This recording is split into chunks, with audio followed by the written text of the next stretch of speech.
రుచికరమైన కూరలు నా జీవితంలో ఇప్పటి వరకు ఎప్పుడూ తినలా.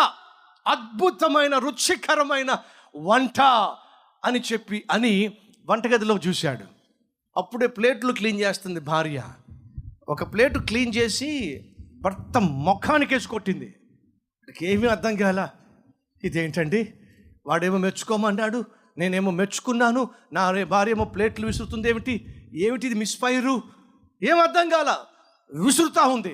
ఎందుకే మెచ్చుకుంటే ప్లేట్లు విసురుతావు, ఏమైందే నీకు వచ్చి అంటుంది.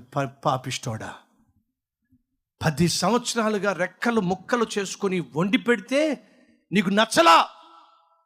ఈరోజు మధ్యాహ్నం నాకు ఒంట్లో బాగోక పని మనిషిని వండమని చెప్పంటే అది వండి పెడితే ఇప్పుడు దాకా నువ్వు ఇలాంటి రుచికరమైన భోజనం చేయలేదా? పాపిష్టోడా, పని మనిషి వండిందే నీకు నచ్చిద్దిరా.